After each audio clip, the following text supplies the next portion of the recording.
Pues muy bien, ahora sí que abrimos un turno de preguntas más amplio, así que quien quiera empezar a hacer alguna pregunta, estaremos encantados de tanto Carlos como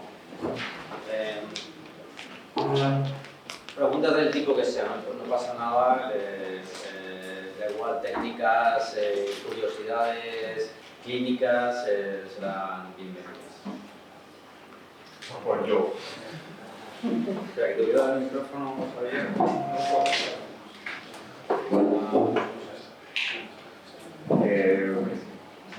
Gracias por tu charla, como la de Carlos, pues me ha encantado. Yo, fíjate, porque eso último que has mostrado, a mí me sorprende muchísimo. Yo trabajo con personas con discapacidad intelectual y de hecho mi línea de trabajo en investigación está en concreto en el síndrome de Down. Una de las motivaciones que a mí me vino a escucharos es precisamente tratar de implantar este tipo de técnicas y a lo del desconocimiento, porque no sé prácticamente nada de esto, pero bueno, algo he leído. Entonces, si realmente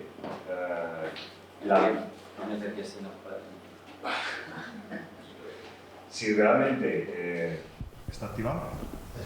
Vale. Si realmente se produce esa mejora en el dibujo de esa niña, realmente es esperanzador. O sea, creo que, o sea, no dudo de lo que muestras, pero yo no lo he hecho el dibujo. Sí, bueno, como lo has mostrado tú, pues la responsabilidad es tuya. Sí, eso es verdad.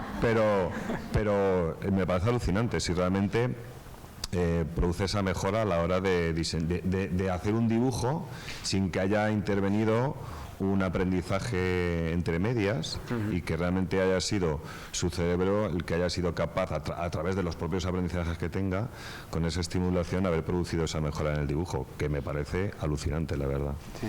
Entonces, sí que me parece que tiene un futuro, por ejemplo, y lo que has comentado, que era una de las preguntas que yo quería hacerte, si qué evidencias tenéis o si vosotros trabajáis, que esta es una segunda parte de la pregunta, con sintomatología psiquiátrica, por ejemplo, en autistas. Gracias. Vale. Bueno, pues lo que comentas yo creo que es muy importante, ¿no? Al final, matizar, por ejemplo, de esta última diapositiva, que es una diapositiva que, bueno, yo la pongo porque es un golpe de efecto al final, porque es una cosa que llama bastante la atención, ¿no? Pero bueno, o sea, también se puede matizar, ¿no? Yo he visto los dibujos que hicieron también los otros niños, no solamente esta niña en particular. No les pidieron lo mismo a todos. En concreto a uno de los niños le pedían que hiciera espirales, que dibujara espirales, y inicialmente es verdad que se montaba una línea sobre otra, era una espiral muy difícil de ver, y luego sí que se ve cómo se van equilibrando, ¿no? Y la distancia que hay entre las espirales es cada vez más constante y más homogénea. O sea que sí que se replicó este resultado en esta niña, en los otros pacientes que formaban parte del estudio. Me parece que fueron 4. Lo que pasa es que es una carta del editor donde no se ha controlado muchas variables, ¿no? No se puede sacar conclusiones porque faltan muchas cosas. Es una carta del editor muy básica. Si la lees, es una carta del editor que falta mucha información sobre efectos secundarios, sobre mediciones a nivel cognitivo de los pacientes de base, por ejemplo, ¿no? Pero bueno, es muy visual. El doctor Pablo Casano, como comentaba, ¿no? Después de esta carta del editor sí que ha desarrollado otro ensayo clínico en niños con síndrome de Down. Los resultados, no voy a hablar de ellos, pero se pueden buscar, y no voy a hablar de ellos porque me falta también información un poco para manejarme, pero son, si cabe, más espectaculares que los primeros. Quiero decir que de la carta del editor, esta inicial, él maneja ya resultados, que no sé si los ha publicado, es que la verdad es que no sé ni si los ha publicado, pero yo sí que podía hablar con él de esos resultados, y son muy grandes, es decir, que es bastante importante el efecto que tiene en los ensayos clínicos que está usando, ¿no? Él además tiene, ese sistema se puede aplicar a nivel hospitalario de forma muy potente, pero él está muy interesado en que se pueda aplicar en casa, en domicilio, ¿no? Entonces es un sistema parecido al de la TDCs, en el sentido de que es portátil, no es un sistema que tenga que estar en el hospital. Vale, la segunda parte de la pregunta, que es si aplicamos el tratamiento en niños en pacientes con autismo, por ejemplo, no. No, porque en investigación me parece un campo fascinante y un campo que hay que desarrollar, ¿vale? Sé que hay gente que lo hace, quiero decir, que sé que hay gente que lo aplica a nivel clínico. Yo no, pero no lo hago porque no tengo la seguridad ni tengo el conocimiento de saber lo que voy a hacer. El cerebro de un niño con autismo, por ejemplo, o con el trastorno de espectro autista, es un cerebro hiperplástico. De hecho, uno de los problemas es ese, que la poda neuronal yo no soy un experto en el tema, pero vamos, que eso es uno de los problemas. Y técnicas de las que todavía desconocemos, pues a lo mejor el efecto a largo plazo o el efecto agudo que pueda tener, pues bueno, yo hasta que no haya un nivel más robusto de evidencia, o sea, yo sí que animo a la investigación y participaría en un ensayo clínico, pero no a nivel terapéutico en estos momentos, ¿vale? Aunque sé que hay gente que lo hace, es decir, que está poco regulado este campo, entonces sé que hay gente que lo aplica, la TDCS, por ejemplo, se aplica en el autismo. Luego también hay una parte más práctica, y es que trabajar, por ejemplo, con estimulación magnética transcraneal en un niño es complicado ya de base, y trabajar en un niño con TEA o con alteraciones a lo mejor a veces conductores es todavía más complicado, y es un sistema difícil de implantar. Pero bueno, es un campo fascinante, es decir, yo creo que habrán técnicas y la TDCS, por ejemplo, o la fotobiomodulación o otras técnicas que seguro que se implantarán y que se desarrollarán en ese campo, y algún día a lo mejor lo utilizo, pero a día de hoy no. A día de hoy me parece que todavía no tenemos la suficiente evidencia como para aplicarlo a nivel clínico o recomendárselo a algunos padres, decir, oye, tráeme a tu hijo que vamos a hacer este tratamiento, sin saber muy bien qué vamos a hacer, ¿no?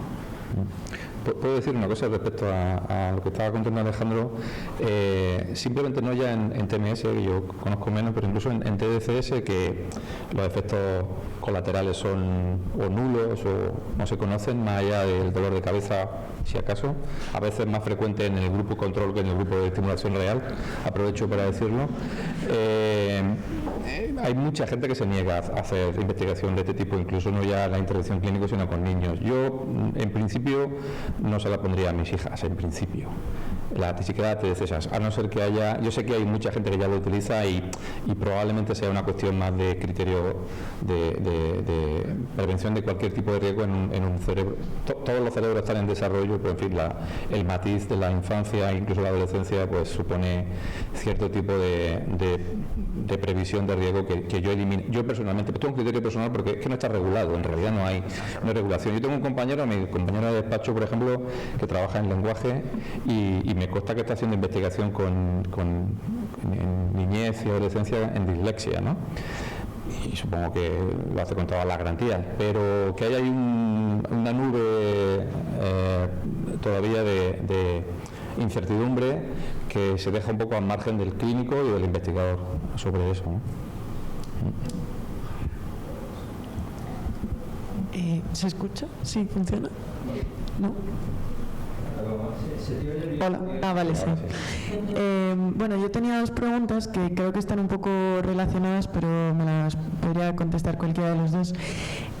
La primera es, en esta última ponencia que has explicado que en la fotobiomodulación, bueno, has explicado un poco el tema de las mitocondrias y cómo ocurre la interacción de esa radiación con la materia, y yo quería preguntar si en todas las otras técnicas en las que se usa el electromagnetismo, si se entiende de la misma manera que lo has explicado en la fotobiomodulación, qué ocurre exactamente a nivel neuronal, o simplemente vemos los efectos y por tanto sabemos que funciona. Y relacionada a la segunda pregunta sería, en los estudios que habéis mencionado, como por ejemplo el del biomarcador de esta mujer que cuando se detectaba el biomarcador se estimulaba, y bueno, por ejemplo en la terapia electrocompulsiva, mi pregunta sería si lo que hacemos al estimular es modificar y paliar las consecuencias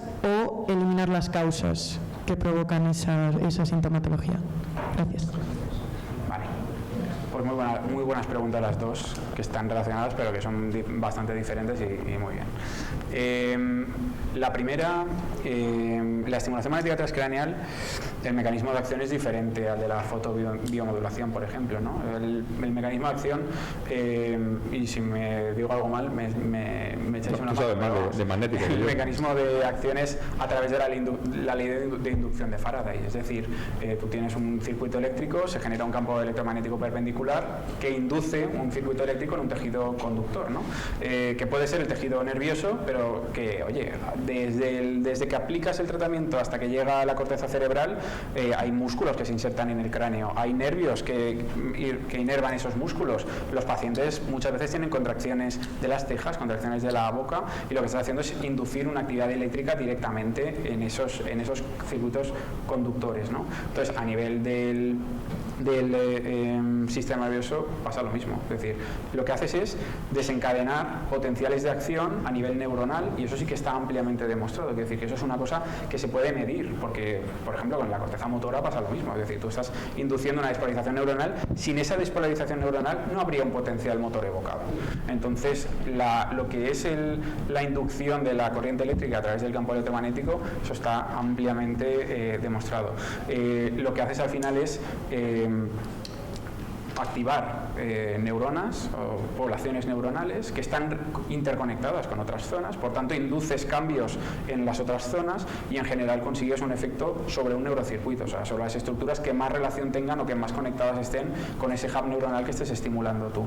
Y se hace a nivel cortical, o sea, se hace a nivel superficial, porque a medida que entras, o sea, a medida que le das más fuerza al aparato, puedes ampliar, puedes tener un poquito más de profundidad, pero pierdes mucha focalidad. De hecho, ya es poco focal, como comentábamos, a nivel cortical. Entonces, como pierdes mucha focalidad, te centras en la corteza porque sabes cómo está conectada con las distintas estructuras. No sé si te he contestado a la pregunta o no.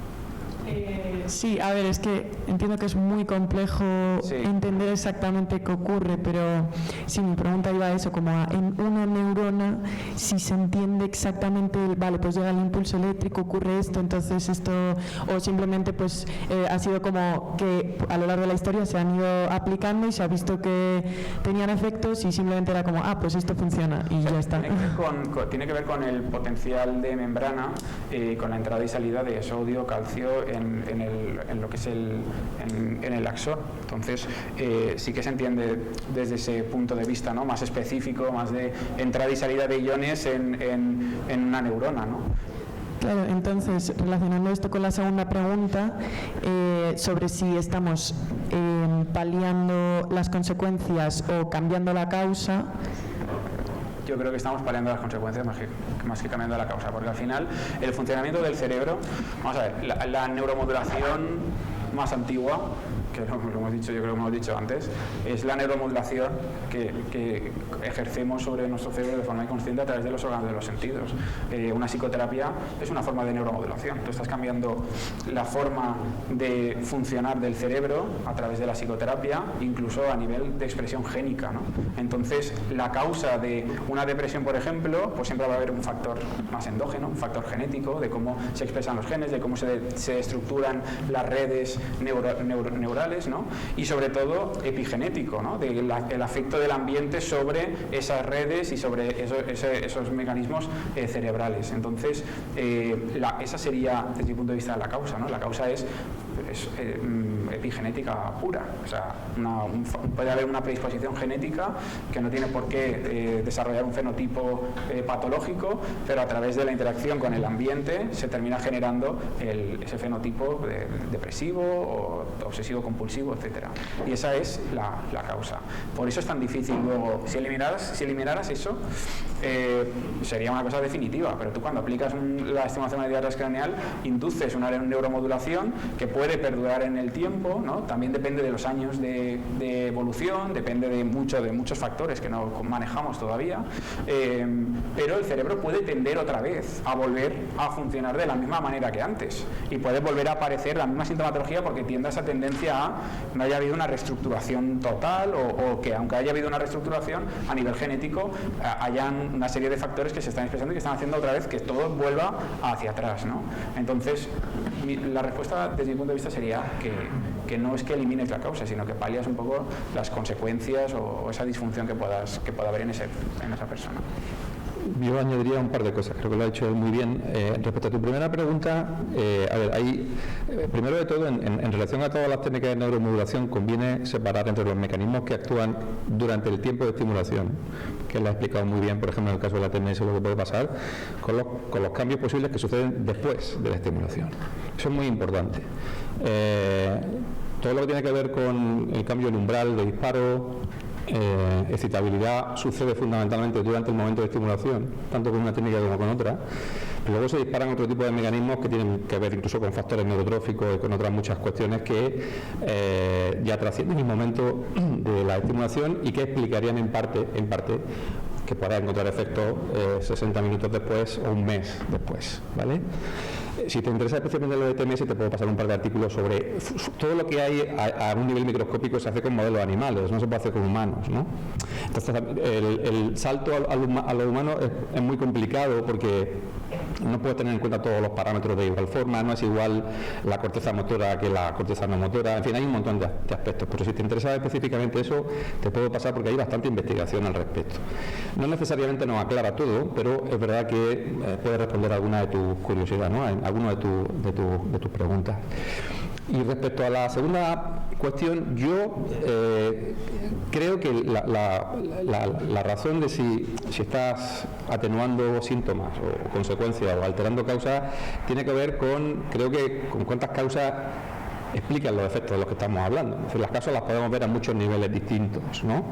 Creo que él ha ejemplificado bien una situación en la que podría estar afectando una causa intermedia, pero por ejemplo creo que la neuromodulación de hecho empezaba un poco mi charla tratando de que la conceptualizarais como una forma de intervenir directamente sobre elementos que tienen un papel causal sobre otras cosas. Si tú modificas los ritmos cerebrales y que sabemos con la investigación en neurofisiología y en neuroimagen que está relacionada con cierto tipo de aspectos relacionados con el comportamiento, con el rendimiento en tareas de memoria, por ejemplo, y tú modificando experimentalmente y con los controles pertinentes, eso es muy importante, y tú alteras el comportamiento mejorándolo o no, pero alteras el comportamiento cuando estás modificando única y exclusivamente, en principio, las bandas de frecuencia que están relacionadas con un proceso determinado. Hombre, yo creo que podemos hablar de causa y efecto.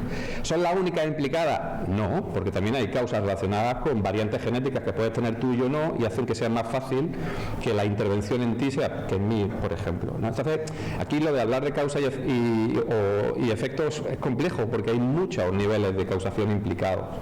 Pero cuando hablamos de neuromodulación, estamos hablando de afectar alguno de los niveles de causación necesariamente, porque de hecho esa es la principal contribución que tiene cuando los comparamos con las técnicas de registro de la actividad cerebral, ¿no? Pero es complicado, decir que no es tan sencillo probablemente de ubicar a ese nivel, pero creo que conviene también darnos cuenta que estamos hablando de fenómenos tremendamente complejos. Estamos hablando del órgano más complejo que probablemente que tenemos, ¿no? Y hay más preguntas, creo, ¿no? Sí, por aquí delante también después. Ahí. Sí. ¿Se me oye? Sí. Sí. Eran dos preguntas, una para los dos. Había un artículo sobre los efectos secundarios, hay un artículo de Brunoni que probablemente conoces sobre 120 pacientes y en 7 casos eran bipolares y la TDCS despertó una crisis maníaca o hipomaníaca. ¿La TDCS? Sí. No sé si pasa también en la TMS, si eso es un caso particular, lo quiere decir que sí que parece que hay efectos secundarios, o al menos en ese artículo. Y la otra es, si hay, esto es curioso, si hay, por lo que veo sobre todo los estudios son, el efecto es relativamente superficial. Se pueden hacer, al menos teóricamente, se pueden hacer con varios emisores, se pueden hacer enfoques más profundos, o sea, similar a lo que se hace en radiología. Yo puedo tener varios haces y lograr un punto de mayor intensidad en zonas más internas. Hay estudios de interacción en TMS en zonas más internas. ¿Tiene sentido esto? Gracias. Yo he visto algunos estudios, como comentas, ¿no? donde buscan eso, que choquen dos frecuencias y que se quede el resultado sobre un núcleo más profundo o una estructura más profunda, pero no he visto de estimulación magnética transcraneal, no he visto de estimulación magnética esa aplicación. La he visto más en el campo de la, pues eso, de electricidad y de radiofrecuencia más que de magnética. Entonces sí que está la TMS, que es el casco de Brainwave, ¿no? Que se considera, ¿no? Se ha demostrado que alcanza un nivel de profundidad superior, pero a nivel cortical, ¿no? Es que no pasamos de la corteza, con la estimulación magnética transcraneal no pasamos de la corteza. Y la primera pregunta... Sí, los efectos secundarios. El tema del disparo de crisis maníacas y hipomaníacas. En la estimulación magnética transcraneal ahora se está haciendo un ensayo clínico en la FE, precisamente en pacientes con trastorno bipolar. Y el riesgo de inducir un viraje a la hipomanía o a la manía es bastante bajo, bastante bajo. Casi cualquier procedimiento antidepresivo, podría decir, creo que salvo la psicoterapia, pero cualquier tratamiento que tenga un efecto antidepresivo, de alguna forma en un paciente bipolar podría inducir algún viraje. Lo que pasa es que esos efectos secundarios en los virajes, primero hay que tener claro que el paciente tiene un trastorno bipolar. Si hay un viraje a la manía, probablemente tenga un trastorno bipolar, que puede no estar diagnosticado. O sea que el diagnóstico es muy importante, tener un buen diagnóstico del paciente, salvo que sea el primer episodio maníaco, deberíamos de tener ese diagnóstico, trastorno bipolar tipo 1 o tipo 2. Entonces, lo primero es el diagnóstico, ¿no?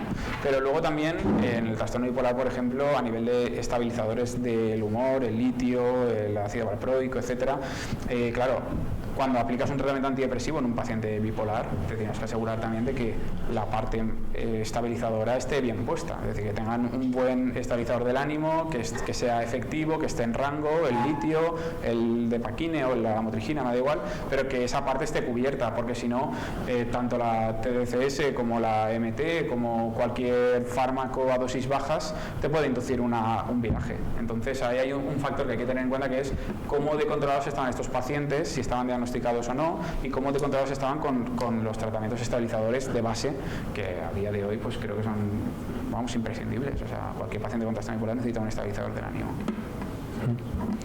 Yo solo puedo añadir que en población con trastornos psiquiátricos no lo sé, no conozco ese estudio de Brunoni. En población sana, a lo más que va a llegar, un montón de revisiones, y nosotros habremos pasado 2.000 participantes ya en el laboratorio, y lo máximo que te pueden decir es que le picaba un poco más de la cuenta, ¿no? Depende de la densidad de corriente que pase, ¿no? No hay, y de hecho hay un montón de revisiones con población, ya digo, sana. A ese nivel no. Y respecto a lo de la profundidad, con la eléctrica, desde luego, tampoco con la TMS, pero pensar en directamente afectar más allá de pocos centímetros, imposible. Otra cosa que sí es interesante, y estaba implícito en alguna de las cosas que yo he comentado, es que tú puedes, estimulando zonas corticales, está afectando a la actividad de regiones subcorticales. La relación, por ejemplo, giro angular con hipocampo está demostrada con TMS, con TDCS y con otras técnicas, ¿no? Pero no directamente, claro, y tampoco sabes a priori qué efecto va a tener. Puedes tener los estudios previos que te dicen que estimulando o a nivel frontal, por ejemplo, estás cambiando la actividad gamma en el hipocampo, pero va a depender de factores que no controla al principio, y sería más una cuestión a posteriori. Pero no, directamente, a nivel profundo, las técnicas de neuromoción no invasiva, por definición, no te puedes fiar de ellas para eso, directamente. Aquí había... Dos preguntas más, porque no nos da tiempo. Bueno, muchas gracias, Carlos y Alejandro. Las ponencias han sido extraordinarias, muy breve, que tenemos poquito tiempo. Iba en relación a Alejandro, la diapositiva que has puesto con respecto al movimiento, a la zona del movimiento del cerebro, que has dicho alguna pregunta. Al umbral motor. Sí, eso, al tema motor. Perdón por el lenguaje, que no soy experta. La TMS se utiliza también a nivel clínico para estas tipologías de trastorno del movimiento, y luego Carlos también ha dicho que tenía una duración en el tiempo también la aplicación de estas técnicas. Me he quedado con 90 días aproximadamente. No sé si esto, y tú has presentado estudios de remisión total, no sé si... A ver, La TMS está aprobada para el tratamiento del TOC y de la depresión, pero fuera de ficha técnica tiene un campo enorme, porque se han hecho tantos estudios en distintas patologías que al final no deja de ser un tratamiento que tú puedes revisar literatura y ver que hay protocolos que han demostrado más o menos eficacia en determinados trastornos, ¿no? A veces son dos protocolos diferentes que han demostrado tener un buen resultado en una patología en concreto, y una de ellas es el Parkinson, por ejemplo, es decir, que al final la estimación de transcranial se está estudiando en el Parkinson. Es verdad que yo como psiquiatra estoy un poco más desconectado de esa parte más de neurología, pero son protocolos que se aplican sobre la corteza motora, que es la zona del movimiento que comentabas. Entonces ahí se aplican los protocolos para el Parkinson, se aplica también protocolos en la corteza motora para el dolor crónico neuropático, es decir, ahí también ha demostrado buenos resultados. Hay unidades del dolor que ya están poniendo TMS y TDCS también, un montón, porque a través de la modulación de la corteza motora consiguen disminuir la percepción del dolor crónico neuropático, pues dependiendo de la lateralidad también se inhibe una o la otra, o se estimula una o la otra, pero bueno, que es una zona muy importante por eso, ¿no? Ahora, que haya un nivel suficiente, robusto de evidencia para aplicar, para considerar en el Parkinson, por ejemplo, la TMS como un escalón del tratamiento, yo creo que todavía no, aunque... Es decir, fuera de ficha técnica tú lo puedes aplicar. Si el paciente sabe que es fuera de ficha técnica, que se han probado todos los recursos que tiene a su disposición, que están dentro de los algoritmos de tratamiento, que no tiene... que no es que le digas si te tomas esto, que es mucho más barato, te pueda aplicar el mismo beneficio, sino que el paciente que ha consumido bien los tratamientos que tiene a su disposición. Yo tengo pacientes con Parkinson, yo he tenido pacientes con dolor crónico, yo he tenido pacientes con fibromialgia, con trastorno de ansiedad generalizado, y no son indicaciones aprobadas, pero si está justificado, yo ahí sí que soy partidario, porque hemos tenido pacientes que han respondido muy bien a migraña, por ejemplo. Tuvimos un paciente con migraña que remitió a la clínica y una migraña incapacitante, ¿no? Y hay estudios que demuestran que la migraña puede ser efectiva, pero claro, tiene que ser que hayas agotado a nivel terapéutico razonablemente las alternativas que tenías. Y la segunda pregunta es que yo tengo una... No, el plazo sí.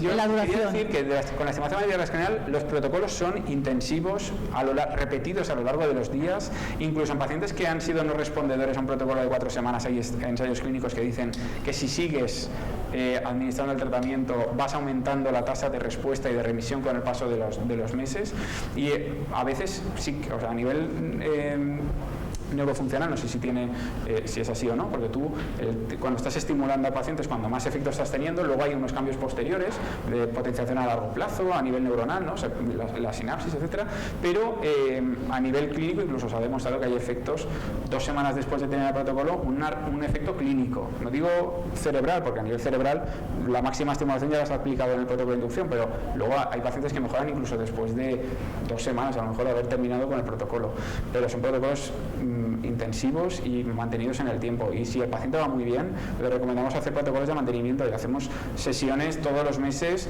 3, 4 sesiones para mantener el efecto, porque hemos tenido pacientes que han tenido recidivas, y esas recidivas las intentamos evitar aplicando protocolos de mantenimiento. Eso a nivel clínico, Sí, no, esto no, a nivel no clínico es más difícil, hay mucho menos estudios. Pues normalmente, en algunos casos, cuando se combina, por ejemplo, con entrenamiento cognitivo que comentaba esta mañana, pues se pueden conseguir a lo mejor resultados un poco más duraderos, pero con 8 o 10 sesiones como mucho, ¿no? Yo no conozco o no recuerdo ahora pasar de ahí, porque ya se hace bastante inviable. También cuando estaba hablando de población sana, insisto, en otro tipo de casos no lo sé.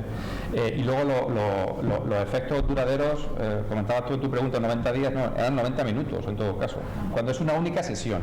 Cuando son más sesiones sí puedes conseguir combinado con otra cosa. Hablaba también de la neurorehabilitación motora. En rehabilitación motora, que yo sepa, tampoco soy experto en eso, pero se utiliza muchísimo la TDCS, modificando excitabilidad cortical, combinándola con la rehabilitación motora y demás, porque lo que hace es como predisponer a absorber la capacitación de movimiento mucho antes, ¿no? Pero no te sabría decir cuánto duran, porque es que salen estudios sistemáticamente, y como no estés mirándolo sistemáticamente, no te sabría decir Muchas nada gracias. de eso. ¿Alguna otra pregunta por aquí? Venga, y acabamos con una pregunta más. Muchas gracias. Hola, ¿se oye? Sí. Bueno, muchas gracias. Mi pregunta a ver si la consigo formular bien. Tengo mucha curiosidad por entender si hay ciertas poblaciones de neuronas, por ejemplo, o ciertas áreas que se estimulan más a ciertas frecuencias. O sea, no sé si me he explicado bien. Por ejemplo, si tú estimulas con una frecuencia alfa, hay ciertas neuronas o poblaciones que reaccionan más, o zonas cerebrales, o es simplemente funcional por tema de redes. Esa es una buena pregunta y tú misma te has casi respondido ya. Hasta ahora que yo sepa, la comparación no es tanto por poblaciones de neuronas, ¿vale? No te sabría decir porque no conozco ningún estudio, ningún metaanálisis que compare directamente, con lo cual habría que abordar un montón. Yo me atrevería a decir que es una cuestión, bueno, a ver, los parámetros relacionados con la direccionabilidad de axones y somas, eso es muy importante, con lo cual puede haber factores relacionados, como tú dices, de la facilidad o no, dependiendo de qué región estemos hablando. Pero no puedo comparar porque no conozco, no se puede hacer fácilmente, no hay literatura que permita comparar eso y yo no conozco a ese nivel. Si pudiéramos hablar de facilidad, qué grupos de poblaciones neuronales pueden ser más o menos vulnerables al entrainment de una frecuencia u otra. Pero a nivel funcional es mucho más sencillo dar una respuesta. Yo, sin ser categórico, pues no puedo serlo, pero sí te puedo decir que es mucho más fácil, independientemente de la región de interés. Si la banda de frecuencia endógeno es X por defecto en tal situación, poder hacer un entrainment con tags en esa banda de frecuencia, sobre todo si la persona realiza una tarea que va a inducir que el funcionamiento endógeno, que la tasa de disparo endógeno sea esa frecuencia, maximiza las probabilidades de que pueda incrementar la amplitud o la sincronía en la frecuencia que estás interesado en incrementar o en maximizar, ¿vale? Respecto a las poblaciones de neuronas, es una pregunta muy interesante y tendríamos que revisar un montón de literatura para poder hacer comparaciones, porque el problema, además, lo ha comentado en otro ámbito Alejandro, es que no sabes tú la diferencia de protocolo entre estudios. Ese es el gran problema que tenemos aquí. Entonces la comparación no es fácil, primero porque no haya comparaciones directas, que eso no es necesariamente el mayor de los problemas, sino que si tú en un estudio utilizas unos electrodos de 5x5 y en otro utilizas uno de 7x5, se acabó la comparación. Incluso aunque esté y si a eso le sumas, si en un caso son 2 electrodos o son más, algunos están fuera, otros están dentro, qué tarea estás utilizando, has medido el nivel basal, porque eso influye muchísimo, o sea, eso va a hacer que la sincronización o la ganancia en amplitud pueda variar. Entonces es muy difícil responder a esa pregunta. Por eso digo, en principio creo que sería más sencillo responderlo desde el punto de vista funcional, pues sabemos que hay elementos del estado y de la tarea que está realizando el sujeto o de la banda de frecuencia del ritmo específico que tú te interesa en una red, que puede estar por defecto ahí, ¿no? Entonces puedes asumir que eso va a ser más sencillo de incrementarlo. No es difícil hacer un entrainment en una banda de frecuencia específica, no es demasiado complicado y generalmente produce incrementos. Pueden ser más o menos grandes, más o menos duraderos, pero eso en general va a producir incrementos. Pero va a depender de un montón de factores que si no controlamos cuando comparamos estudios, y que yo sepa no hay un solo estudio que permita responder a esa pregunta. Pero es una pregunta muy interesante porque eso podría tener aplicaciones directamente, ¿no? A nivel de población clínica, por ejemplo. Una cosa muy breve también relacionada con esa pregunta. En estimulación, bueno, yo la verdad que es un tema que no termino de entender en profundidad, pero en la estimulación magnética transcranial, por ejemplo, cuando vas a hacer el cálculo del umbral motor, sí que hay papers que demuestran que la orientación de 45 grados aplicando los pulsos simples o la corteza motora es la orientación que más consigue estimular esa zona, ¿no? Luego eso se ha extrapolado a la corteza osea prefrontal izquierda. La gente, bueno, yo también, utilizamos la estimulación magnética transcranial en la corteza osea prefrontal izquierda con una angulación de 45 grados con respecto a la guía media. ¿Por qué? Pues bueno, pues porque se ha hecho pero cito arquitectónicamente y estructuralmente la corteza motora no tiene nada que ver con la dorsolateral prefrontal, ¿no? Pero luego hay una cosa que a mí me llama la atención y a lo mejor lo podéis explicar mejor, pero cuando tú estás haciendo un umbral motor, lo puedes hacer en reposo, es decir, el paciente está con las manos abiertas en reposo y buscas esa despolarización de la zona concreta específica. Si tú al paciente le pides que haga un poquito de fuerza, está señalizando a nivel de la corteza motora la zona que se encarga de hacer esa fuerza con los dedos, ¿no? Y le dices haz fuerza y suelta. No es un umbral motor activo, sino es en reposo otra vez, pero le has hecho que facilite de alguna manera que esa población sea más sensible. Entonces yo al paciente le digo abre y cierra la mano, no se lo digo por un tema de circulatorio, sino que se lo digo porque está señalizando a nivel neuronal la población que está encargada de mover la mano. Y luego aplico la estimulación unidireccional y hay disminuciones drásticas en la amplitud que necesito para estimular esa población neuronal. Y bajo ese mismo concepto o algo parecido, el protocolo del TOC, el estudio que sirvió para que se aprobara por parte de la FDA, lo que hacían era inducir síntomas. Es decir, antes de aplicar el tratamiento sobre la corteza dorsomedial, se le decía al paciente, oye, ¿tú qué tienes? ¿Un TOC de contaminación y limpieza? Vale, pues antes de empezar con el tratamiento, vamos a que toques un poquito de tierra, que toques un poquito tal. Del 0 al 10 buscaban una ansiedad o una angustia que llegara al 7 más o menos, y cuando el paciente estaba en ese estado es cuando aplicaban el protocolo de estimulación magnética transcranial sobre la corteza dorsomedial prefrontal, un poco con el objetivo, yo creo, de todo el sentido del mundo, de sensibilizar esos grupos neuronales que más relacionados están con los neurocircuitos que tienen que ver con el TOC, ¿no? Porque la corteza dorsomedial es grande y hay muchas poblaciones neuronales, ¿no? Pero es buscar las que más relación tienen con... Y es una aplicación clínica. No hay ensayos que comparen la inducción con la no inducción en el TOC, lo hemos aprobado con la inducción, faltarían ensayos que dijeran, oye, ¿es más efectivo o no? Pero tiene un poco una... Sí, pero en neurociencia cognitiva, por ejemplo, no sé con TACS, pero con TDCS, si tú, el mismo protocolo, mientras para activar una determinada red, dependiendo de la tarea que está haciendo el sujeto, maximiza o no los efectos a nivel neural y a nivel de rendimiento, porque no están implicadas las mismas neuronas. Es decir, la lógica es exactamente lo mismo que ha comentado él. Si tú estás haciendo una tarea de memoria de trabajo y estás implicando una determinada red, es mucho más fácil que puedas modular esa red cuando estás estimulando en un hub de esa red. Si estás haciendo una tarea de percepción visoespacial que no requiere ninguna demanda en términos de memoria de trabajo, probablemente son otras neuronas las que van a estar fundamentalmente recibiendo la estimulación. O sea, es más funcional en ese sentido. Gracias. Have a question as well. Last question, okay. Thank you, Alex. I have one question. Is mainly regarding the combination of TMS or TDCS with other therapy, such as there are data that show that if you combine TDCS or TMS with psychotherapy, as for instance CBT or pharmacological treatment, there is an additional benefit. Do you know? Pregunta a Marco, para que no lo haya seguido, qué pasa con la combinación de TMS y psicoterapia, básicamente. Okay. So we always, if we have a patient that has pharmacological treatment, we always stay with the same treatment. We try to remain with the same treatment so that we don't induce changes in cortical excitability, like for example benzodiazepines or anti-compulsive treatments.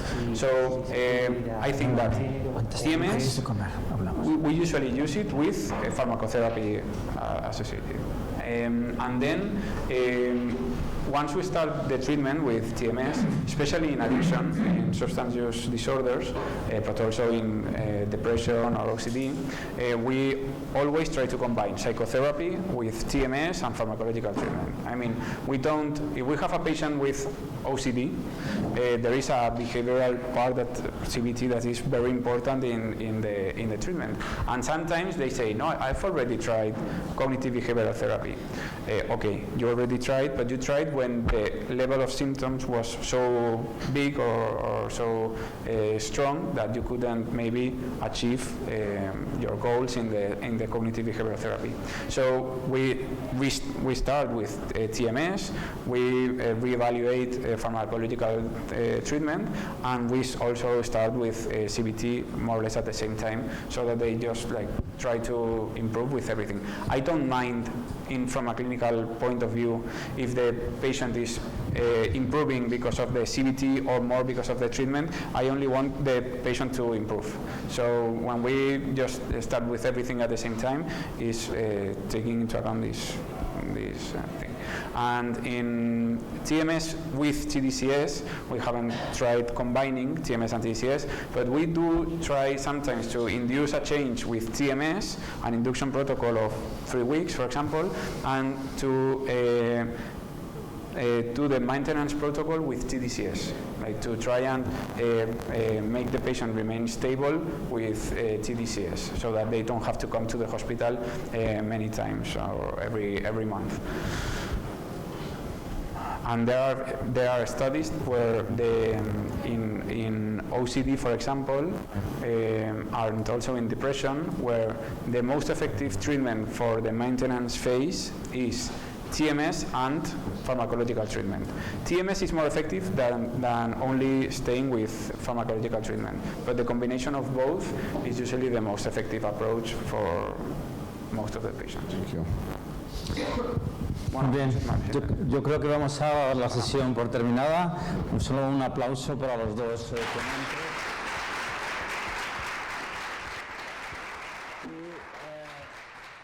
Ahora es la comida y nos volvemos a ver a las 4 y creo que esta tarde va a ser muy